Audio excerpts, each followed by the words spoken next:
pair of Dalmatians, and a zebra. Wait, but how and where does that kind of thing happen?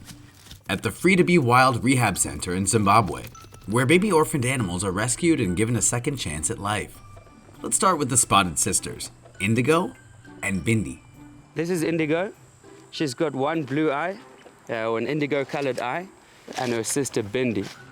Indigo is really sassy, she's a real madam. And Bindi is the gentle, friendly giant of the two. They were rescue puppies from a puppy mill.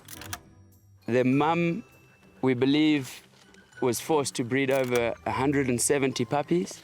I'd say that was to make money purely out of the fact that they're Dalmatians. And here we thought 101 was excessive.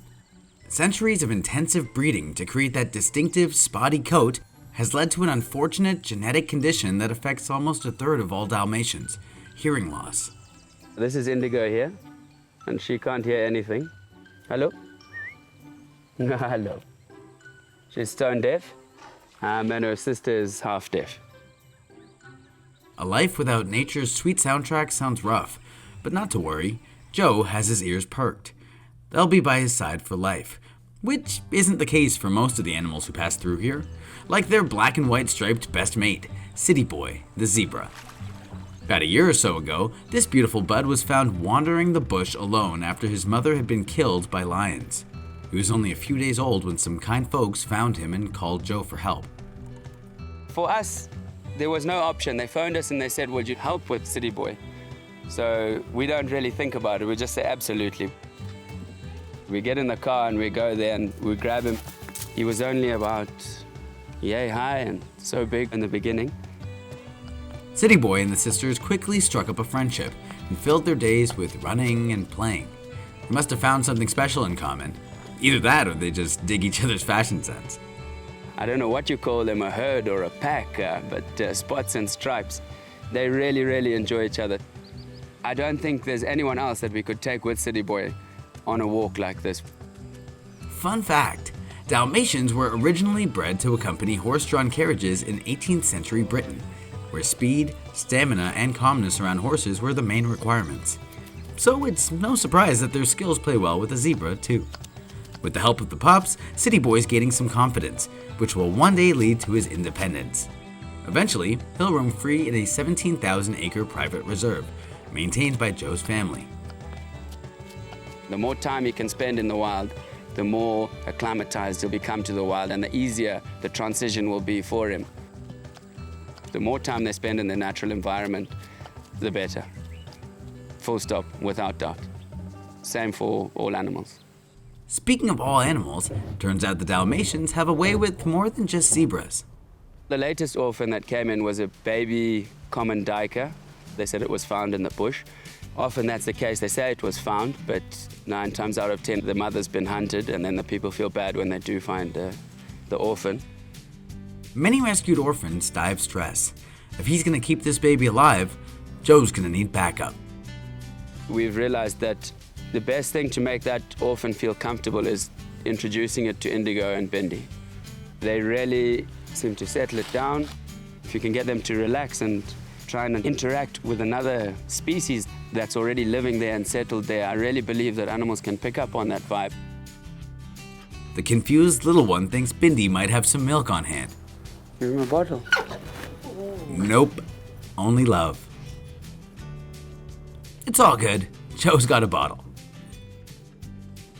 I don't think we've had one orphan that's taken badly to them. We've got other dogs and we can't do it with other dogs. We only use these 2 dogs. If you see the Dalmatians interacting with the orphans, you can see the maternal instinct coming out in them. But if you see them interact with City Boy, it's more of a friendship, and it's more of an equal, and we're in this together.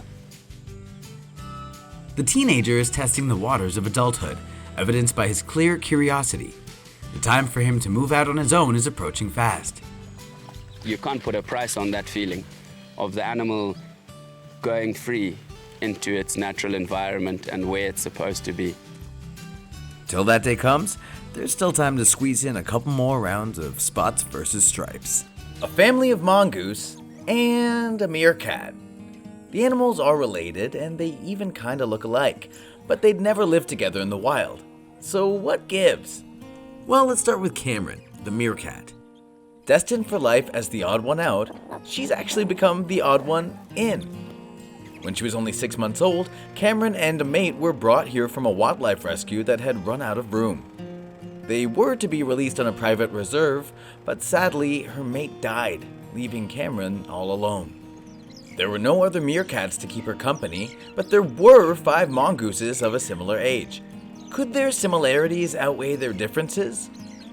Meerkats, like banded mongoose, are highly social animals, and their survival depends on being social. She grew up with the original 5 mongoose that we had, so she is part of the family, a little bit the odd member of the family, but member of that family.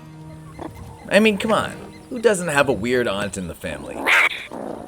But every now and then, that aunt finds a way to shine. For Cameron, that's usually around mealtime. For the mongoose fam, food's priority number 1, but veggies won't cut it. Fleshy worms, grubs, and insects are on the menu. Hey, a dead bat. Bonus. But while the rest of the clan are digging in, Cameron has a job to do. She's the sentry, or the lookout. Meerkats live in open desert areas where predators, particularly birds of prey, are a constant danger, so someone is always on guard duty. To allow the group to eat in peace, the sentry must be on high alert. Looking out for her family is what Cameron was made for, even if they happen to be of a different species. Bellies fully loaded, the family's ready to move on. It's a grab-and-go type breakfast for our little lookout, but she's cool with that. After all that eating comes, you guessed it, dozing. And when it gets hot, post-meal naps turn heavy. So Cameron's still on the clock. Oh geez, getting sleepy. Lucky for her, the mongooses begin to stir. Finally, Cameron can take a break. Now awake and full of energy, next on the agenda, fun. Play bolsters the bonds between family members. Even though she's exhausted, Cameron can't resist getting in on the action. And there's an added benefit to all this close physical contact. Scent sharing. Every member of the family has the same smell, helping them identify one another. Even in Cameron's case, her mongoose brothers and sisters don't see or smell her as a meerkat. She's one of them. She even steps in as the babysitter from time to time. See, Cameron's been one of the family for 6 years, and in that time, her mongoose family members have multiplied. From 5 to 50. Banded mongooses typically help each other raise kids, and so Cameron's got her little hands full.